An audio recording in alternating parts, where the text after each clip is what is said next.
All right, so like I said, you guys are in for a treat tonight. So, being that it's the first class of the semester,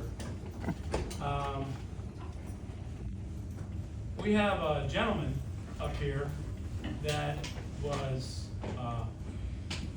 horrifically bad at managing his fantasy football team last year.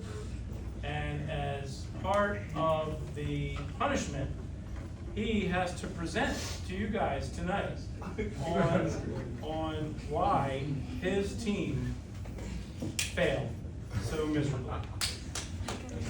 So enjoy, and we will have class after he's completed, but I'm gonna probably give him about 10 minutes to do his presentation, and maybe we'll have another 10 minutes for some Q&A. All right? Take it away. This is Danny Sadler. Hi, everybody. My name is Danny. I'm sweating because I just had the blazing wings at Wild Wings as also part of this, and I'm wearing a sweater, which was a terrible choice, so I'm not nervous.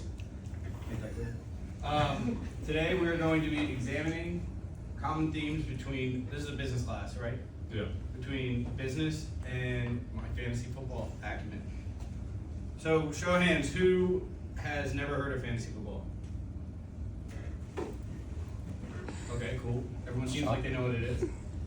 Basically, refresher, if you've never really played, you basically take turns investing in players, essentially, business term, to decide who you want on your team.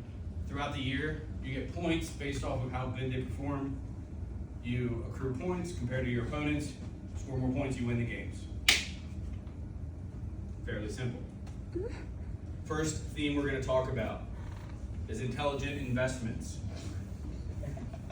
So in 2000, who's heard? Oh, you guys, never mind. 2000, you guys have all heard of Netflix. They reached out to Blockbuster wanting to sell their startup for $50 million. This bald dude said no thanks. Blockbuster was already the leader in the industry, and now Netflix is worth $500 billion. Blockbuster is bankrupt. This is an example of intelligent investments. Other examples of bad investments.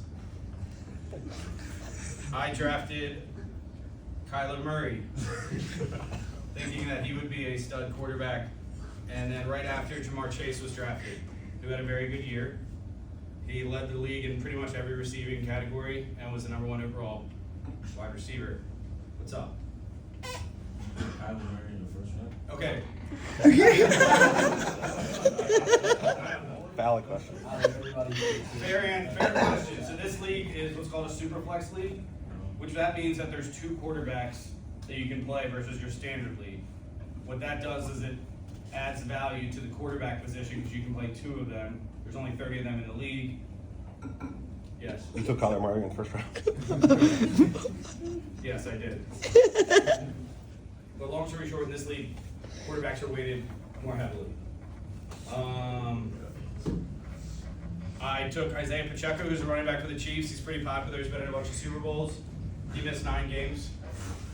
And then right after that, Jaden Daniels was selected, who actually was the quarterback I probably should have taken.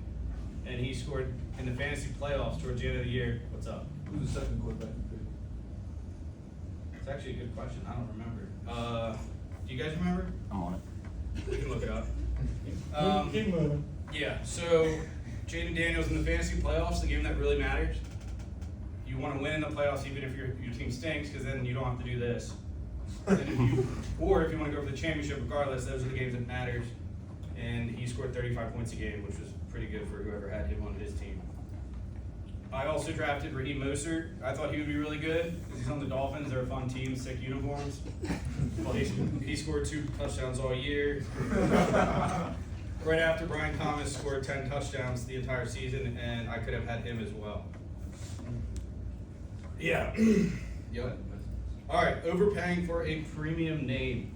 So a lot of times in fantasy, you want to go out and grab somebody who's been around for a while that you know that might be on the decline. This is a good example. Quaker Oats went out and bought Snapple, trying to get into the specific specific category of supermarkets. They made bad decisions with it, kind of ruined the brand, and then ended up selling it for almost a $1.5 billion loss a couple years later. So, these are guys that I picked just because of their reputation essentially last year. Cooper Kupp, former all-pro receiver, was terrible. Kyle Pitts. Does anybody in here have any feelings towards Kyle Pitts? He's aight. Yeah, he's good. He's okay. This is his year. Curtis Samuel used to be good, not anymore. And they were all on my team last year, which is cool. All right, and last, here's an example of failure to pivot.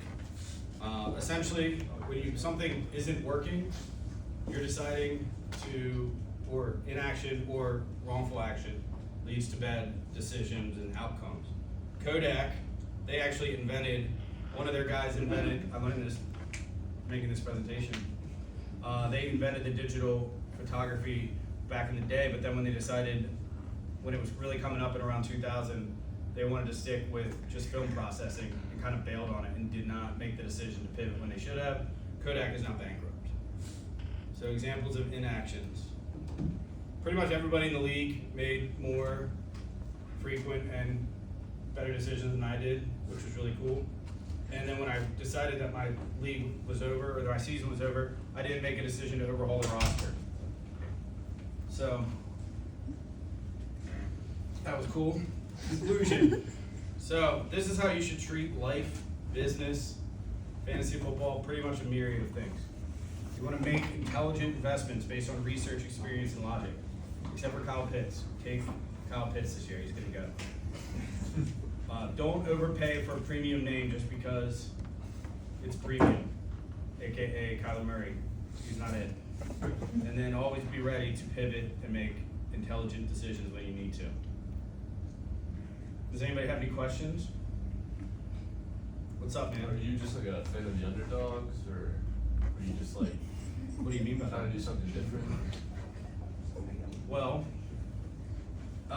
no, I do like the underdog. Who doesn't like the underdogs, you know? But no, apparently I just like bad fantasy football players.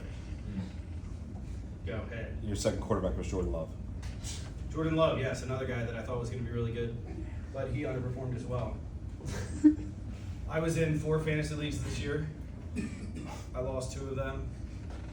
I was the lowest scorer in the 3rd, and the 4th I won 3 games. So I'm not very good at this, but we're coming back. Building here. Yes, that's what it's about. We're gonna come back strong, better than I did. Does anybody else have any questions? No? All right. Well, thank you guys. I appreciate it.